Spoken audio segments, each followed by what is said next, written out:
Eh bien salut à toutes et à tous, c'est Jean, c'est Moketo pour parler de tout mais surtout de rien. On se retrouve pour une nouvelle critique. Aujourd'hui on va parler de Furiosa, de la saga Mad Max, donc cinquième opus de la saga Mad Max.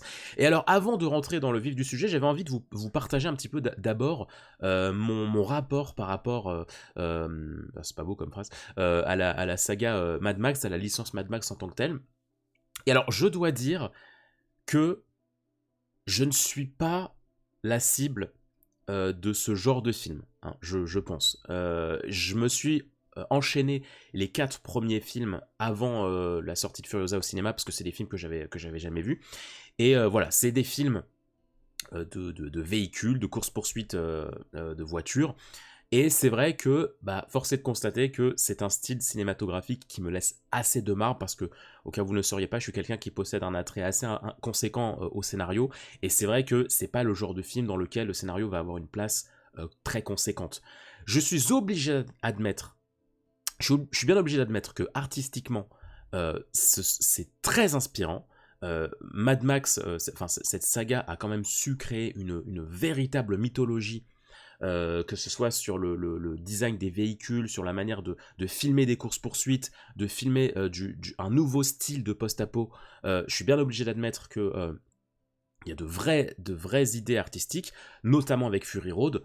Encore une fois, c'est pas un film qui m'a transporté, Fury Road. Là, j'en fais peut-être grincer certains, mais c'est vrai qu'il m'a laissé de marbre. Mais je suis bien obligé d'admettre que artistiquement, ouais, il y avait des choses super intéressantes, d'un point de vue couleur, d'un point de vue lumière, d'un point de vue maquillage, d'un point de vue design de véhicule, les courses-poursuites, la manière de créer cette tension dans ce désert complètement vide, et avec ces énormes monstres de machines qui poursuivent les personnages principaux. Non, oui, je suis obligé d'admettre que Fury Road, techniquement parlant, d'un point de vue artistique, c'est très inspirant et c'est très fort.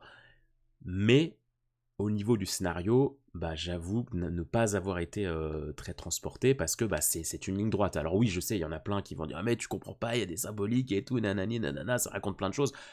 Peut-être, peut-être. Mais moi, je vous dis juste que, factuellement, malgré tout, c'est un film, Fury Road, ça reste une ligne droite. Tu pars d'un point A, tu vas à un point B, les héros sont poursuivis, et il n'y a pas de grandes choses qui te sont racontées sur le voyage. C'est pas le Seigneur des Anneaux, tu vois ce que je veux dire. Enfin, malgré tout, voilà, ça reste un film qui n'a pas une patte narrative très conséquente, Fury Road. Donc c'est vrai que voilà, Fury Road m'avait laissé un peu de marbre, le personnage de Furiosa, le héros joué par Tom Hardy, je crois. Ils m'ont pas transporté dans ce qu'ils ont voulu raconter, même si voilà, même l'antagoniste, hein, il fonctionne bien d'un point de vue maquillage, d'un point de vue design, je suis bien obligé de l'admettre. Mais l'histoire, moi, ça m'a pas, ça m'a pas trop plu. Donc c'est vrai que Furiosa, je suis allé le voir avec un petit peu de réticence. Je voyais que les critiques étaient plutôt bonnes, mais j'avais quand même peur de, encore une fois, passer à côté, de me dire: ah bah non, définitivement, il n'y a aucun film Mad Max qui va vraiment me parler. Alors, on va parler un petit peu du synopsis. Donc, réalisé par George Miller, donc le réalisateur aussi de, de Fury Road. On est sur un préquel. Euh, on est toujours dans ce monde en déclin, et on va suivre donc la jeunesse de Furiosa, qui, au début du film, est arrachée à la Terre Verte, donc cette espèce de pays oasis dans lequel il y a encore de la verdure, il y a de l'eau, etc. Elle va être capturée par une horde de motards, dirigée par un certain Dementus, donc joué par Chris Hemsworth, je vais y arriver, et alors qu'elle se fait enlever, elle va se faire rattraper par sa mère qui va essayer de la sauver. Mais malheureusement, il va arriver un petit couac à sa mère. Sa mère, bon, c'est vraiment le début du film, hein, donc je spoile pas. Mais voilà, sa mère va être, on va dire, grossièrement maltraitée par Dementus et ses hommes. Et donc, eh bien, il va être question dans ce film de vengeance, alors que Furiosa essaye de survivre à la désolation, à Immortan Joe qui est de retour, et qu'elle va essayer de retrouver le chemin pour rentrer chez elle. Eh bien, le personnage de Furiosa va être véritablement obsédé par la vengeance, pour faire payer à ceux qui ont fait souffrir sa mère, voilà, tout simplement. Donc ça va être une quête de je veux me libérer, je veux retourner chez moi, et en même temps je veux faire payer à ceux qui ont fait souffrir ma mère. C'est globalement l'histoire du film. Je vais pas rentrer plus dans les détails, mais honnêtement je vais pas spoiler grand chose, hein. C'est véritablement les 10 premières minutes du film, donc ne vous en faites pas à ce niveau-là. Et alors, je suis obligé de constater que, bah oui, c'est tout simplement mon film Mad Max préféré. C'est un film Mad Max qui m'a fait ressentir des choses dans l'histoire, dans la mise en scène, dans ce que ça raconte, dans les scènes de combat. Euh, Vraiment, ce film, c'est pas un film que je porte. C'est pas une film qui m'a mis une giga claque, parce que j'ai vu quand même certaines critiques qui parlaient d'un blockbuster assez hallucinant, et alors je suis obligé, je reconnais que c'est une vraie réussite, mais c'est pas non plus mon nouveau film coup de cœur, quoi, tu vois. C'est pas, il m'a pas fait non plus la claque d'une 2 par exemple, mais oui, je suis bien obligé d'admettre que ce film est très qualitatif, déjà par le simple fait que il se démarque complètement de sa suite qui est Fury Road. Et ça, c'est quelque chose que j'ai apprécié. Il y en a qui vont sûrement pas kiffer. Si tu as surkiffé Fury Road, bah attention, tu vas pas du tout retrouver les mêmes choses dans ce film, ne serait-ce que par le rythme, ne serait-ce que par le traitement du temps et de l'espace. Là où dans Fury Road, encore une fois, c'était une ligne droite, ça se passait dans un petit laps de temps, sur, on va dire, un même chemin. Là, c'est un film qui va avoir plusieurs ellipses, on va vraiment se balader dans le temps, et on va aller dans différents lieux, et ça aussi c'est quelque chose que j'ai beaucoup aimé dans le film, c'est-à-dire que là où dans Fury Road, bah, on voyait quand même un petit peu toujours les mêmes choses de mon point de vue. Moi, j'avais du mal dans Fury Road à me visualiser, à me représenter comment, comment Désolation était construit factuellement par des lieux, par comment ça pouvait tenir un univers pareil. Et bah dans ce film de Furiosa, on a beaucoup plus de détails là-dessus parce qu'on va visiter des lieux clés à cette civilisation.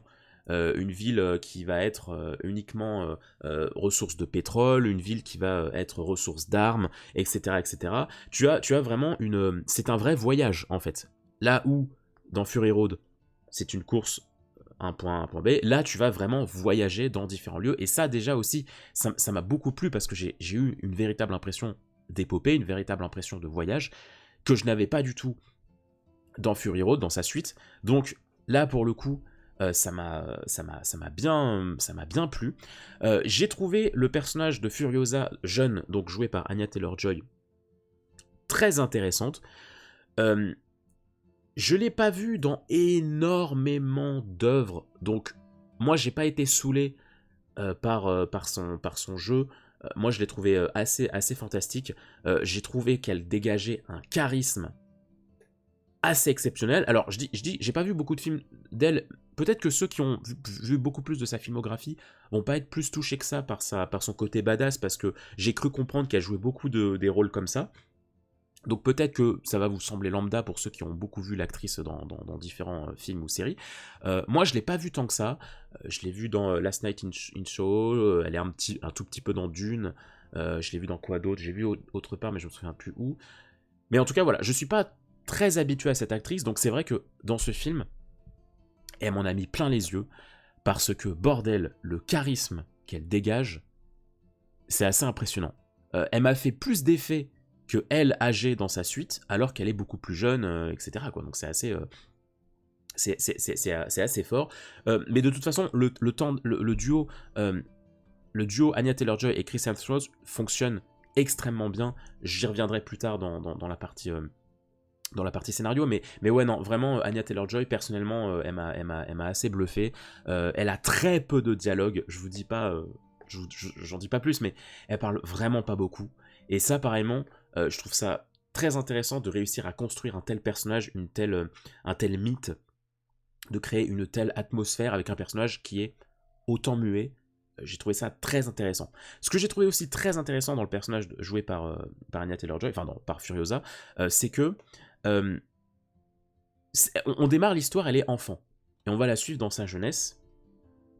Et en fait, ce qui est intéressant, c'est que, étant donné qu'elle est jeune, il y a ce côté, elle s'accroche sans arrêt à l'espoir. Là où tous les autres personnages se sont, en quelque sorte, ils se sont fait une raison, le monde ne peut pas être sauvé, euh, la vengeance ça sert à rien, enfin voilà, tous les personnages sont en mode un peu passif quant à, à toutes ces catastrophes. Elle, elle est vraiment obnubilée par la vengeance et par le fait de rentrer chez elle, ce qui fait qu'il y a cette espèce de dualité entre elle est uniquement composée de haine, et en même temps, c'est ce qui la maintient en vie, c'est ce qui la fait aller de l'avant, et c'est ce qui lui donne l'énergie d'avancer l'espoir de rentrer chez elle. Et ce qui fait que son excès de colère la détache complètement du reste du casting, parce que elle, en fait, t'as l'impression qu'elle n'arrive pas à accepter ce qui est arrivé à sa mère, ce qui est arrivé à sa jeunesse, mais surtout ce qui est arrivé au monde qui l'entoure. Là où tout le monde a accepté la cruauté du monde, elle, tu sens qu'elle ne l'accepte pas. C'est un petit peu le thème sous-jacent du film, c'est que elle n'arrive pas à accepter tout ce qui lui arrive et tout ce qui arrive à ce monde. Et donc d'un point de vue narratif, j'ai trouvé ça très cool, et c'est d'ailleurs un traitement de personnage qui est souligné à un moment par une relation qu'elle entretient avec un autre personnage. Pareillement, j'ai trouvé cette relation assez intéressante et assez subtile parce que il n'est pas forcément question d'amour. En fait, c'est une relation où tu peux un peu l'interpréter comme tu le veux. Oui, tu peux voir cette relation comme un couple, comme deux personnages qui tombent amoureux, mais tu peux aussi la voir d'un sens plus large comme deux êtres humains qui sont un petit peu les deux seuls êtres encore avec un semblant d'humanité dans ce cauchemar, dans cet enfer. Alors, prendre cette relation comme un grand frère et une petite sœur, peut-être pas non plus, mais en tout cas, l'histoire je trouve, ne va pas trop tourner cette histoire en histoire d'amour. Ce qui fait que voilà, ça prend pas trop le pas sur le récit, tu peux un peu interpréter cette histoire comme tu le veux, et puis surtout, ça permet de mettre en valeur la sensibilité de Furiosa. Là où, durant tout le film, elle te fait croire qu'elle est uniquement composée de haine, lorsqu'elle tombe sur ce personnage, sur cette relation, tu sens que quelque chose s'adoucit, et tu sens que il y a une vraie humanité et une vraie douceur encore chez ce personnage, et c'est ce qui, je trouve, rend encore une fois le personnage de Furiosa assez réussi dans ce film, parce que ça met en lumière encore une fois cette dualité entre je déteste le monde qui m'entoure et en même temps je suis très jeune, donc il y a une part de sensibilité en moi qui n'a pas disparu, et ça j'ai trouvé ça assez chouette. Encore une fois, le duo Furiosa et Dementus, génial, comme le couple dont je vous parlais juste avant. C'est une relation assez ambiguë, assez... alors je t'aime moi non plus, non, on peut pas dire ça, mais c'est très intéressant parce qu'il y a un côté assez paternel, et d'un autre côté assez je te déteste quand même. C'est très particulier. C'est un petit peu un Luke Skywalker Dark Vador à l'envers, tu vois. C'est-à-dire avec une Furiosa qui nourrit une haine de fou pour ce personnage, et Dementus qui lui, par contre, nourrit une certaine affection une certaine douceur pour le personnage de Furiosa, et c'est un tandem c'est un cocktail qui fonctionne bien, je trouve, parce que Dementus est vraiment horrible. Il est vraiment horrible de fou, il fait des choses, voilà, c'est une vraie raclure. Et ce qui fait que quand il se comporte d'une manière, entre guillemets, douce et juste avec Furiosa, ça crée un décalage qui est très très très intéressant. J'ai trouvé, voilà, encore une fois, que le personnage de Furiosa et de Dementus, je les ai trouvés très intéressants. Il y a aussi, encore une fois, certains personnages qu'on voit dans Fury Road, l'antagoniste de Fury Road est là, mais ils sont plus là. Alors caméo, je sais pas si c'est le bon terme, mais ils sont plus là en mode bon, on existe dans l'univers, mais ils ont pas non plus une importance capitale, je trouve. Aussi, au niveau des scènes d'action, il y en a plusieurs que j'ai trouvées bigrement intéressantes. Là, pour le coup, ouais, c'est vraiment, encore une fois, moi, comme les personnages, je m'y attache, et bah du coup, les scènes de course-poursuite, tout de suite, elles me happent beaucoup plus. Il y a une scène de course-poursuite dans le film qui, je trouve, est est très très très intéressante dans l'enchaînement. Beaucoup me diront que mais oui, mais il y a ça aussi dans les autres films. Et je suis d'accord, mais encore une fois, je pense que tout simplement, là, il y a un voyage, il y a une attache au personnage qui m'ont fait beaucoup plus m'investir dans cette course-poursuite que, euh, dans, euh, que dans les autres films. Donc ouais, niveau scène d'action, ça fonctionne pas mal. Il y a aussi une scène d'action, une scène de tir dans une zone qui ressemble à un cratère. Pareillement, j'ai été tellement transporté par cette scène. Moi d'habitude, les scènes de tir, les scènes d'action comme ça m'ennuie un petit peu vite, mais là, il y a une vraie tension en mode je suis toute seule contre 50 ennemis. Il y avait un jeu de tension et de précision et d'aspect de vitesse. Il faut pas que je perde de temps, il faut que j'en tue le plus possible avec très peu de munitions. Il y avait quelque chose qui fonctionnait très très bien, je trouve, dans la tension. Tout n'est pas parfait. Il y a quelques fonds verts qui sont assez sales. Il y a une scène qui me revient où il y a un fond vert, t'es là en mode waouh. Ah, ça, c'est pas très très beau. C'est pas très très beau.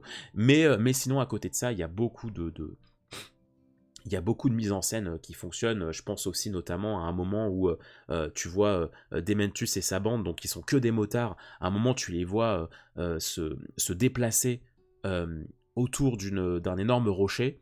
Et en fait, c'est un plan vu de haut, vu du ciel. Et du coup, c'est comme si tu voyais une mini tempête de sable qui se déplaçait à un rythme soutenu. Donc c'est très intéressant les phases de déplacement. Euh, et alors, il y a quelques éléments qui fonctionnent moyen. Il y a quelques facilités scénaristiques euh, qui peuvent en sortir certains, je pense, de l'histoire.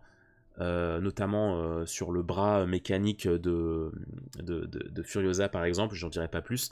Voilà, il y a quelques facilités aussi, tu te dis bon, ok, c'est un peu facile, mais pourquoi pas.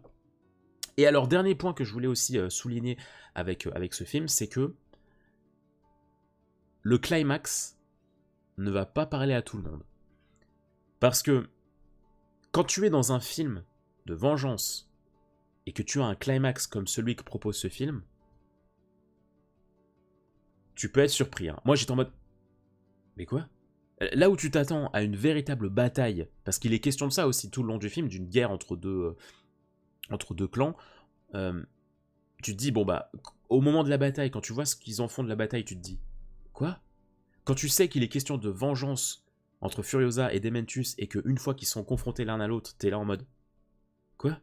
Enfin, vraiment, le climax, il va pas plaire à tout le monde. Ça, je pense que si tu surkiffes Fury Road, c'est pas obligé que c'est loin d'être gagné que le climax de ce film te plaise.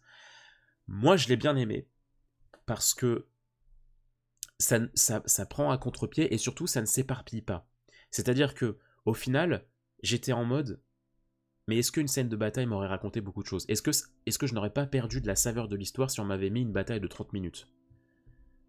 Et pareil pour la fin, pareil pour la confrontation entre Furiosa et, euh, et Dementus. Euh, le dialogue de fin de ces deux personnages, je crois que ça doit être le dialogue le plus long du film. Et putain, qu'est-ce qu'il est bien écrit.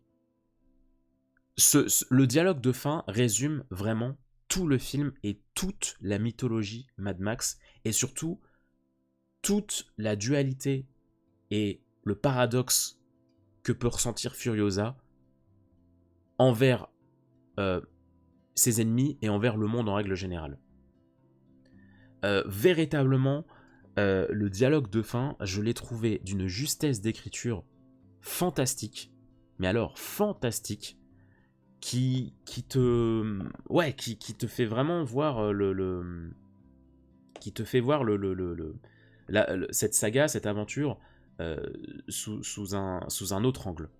Honnêtement, waouh, j'ai été impressionné par cette audace d'écrire un dialogue de fin comme ça. Après, il est possible que ce qui est un petit peu frustrant, c'est que euh, il a peut-être manqué d'un quelque chose d'un peu plus épique. Il y a plein de scènes qui pour moi fonctionnent très bien, mais il manque peut-être un poil de grandiose sur une ou deux séquences supplémentaires. Pourquoi je dis ça? Parce que dans le générique de fin de ce film, on nous présente des scènes de Fury Road, donc de sa suite. Et c'est vrai que, en voyant le générique de fin, en revoyant ces plans de Fury Road, je me suis dit, alors c'est dommage parce que, au final, le fait de nous montrer ça, ça nous montre un petit peu le fossé, entre guillemets, entre les deux films.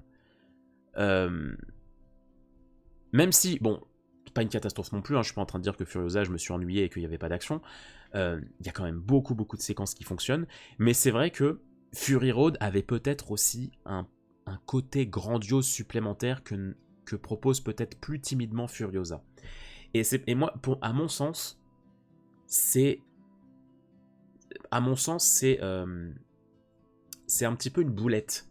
C'est un petit peu maladroit de mettre des images de Fury Road à la fin de ce film, parce que d'un côté, oui, ça te remet les pendules à l'heure, ça te fait le lien, mais d'un autre côté, ça souligne un peu certains défauts du film. Tu enfonces un peu plus, tu enfonces un peu Furiosa dans le sable en montrant l'épicness de Fury Road en faisant ça. Et ça, j'avoue que c'était peut-être pas très malin à faire. En tout cas, j'ai trouvé ça. J'étais en mode ah oui, c'est vrai que dans Fury Road, il y avait des trucs, il y avait quand même des scènes. Aïe aïe aïe. Bon, mais bon, pourquoi pas. Pourquoi pas, j'ai envie de te dire, ça n'enlève en rien toutes les qualités que j'ai partagées sur Furiosa, d'autant qu'encore une fois, ouais, y a quand même de sacrées séquences qui fonctionnent dans le film. Voilà ce que j'avais à vous dire, tout simplement, sur Furiosa. Donc voilà, un film que j'ai vraiment bien aimé. Je l'achèterais, tu vois, et c'est vraiment le seul. Alors j'allais dire c'est le seul que j'achèterais de la saga. Non, j'ai acheté Fury Road parce que je voulais le découvrir en format physique. Bon, je suis quand même content de l'avoir parce que c'est vrai qu'artistiquement il est quand même très très cool. Mais ce film, ouais, c'est sûr que autant les 3 premiers Mad Max, je les prendrais pas, la trilogie de l'époque, autant ce film, ouais, je le prendrais parce que c'est vrai que d'un point de vue post-apo, d'un point de vue film de vengeance, je le trouve très intéressant. Il est très dur aussi, hein. Il y a des séquences, le film est déconseillé aux moins de 12 ans. Et oui, clairement, déconseillé aux moins de 12 ans, oui.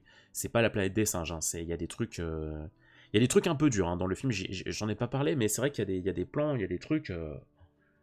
Il y a un moment, il y a une scène en particulier, j'ai un petit peu détourné les yeux, tellement j'étais en mode, non, me montre pas ça.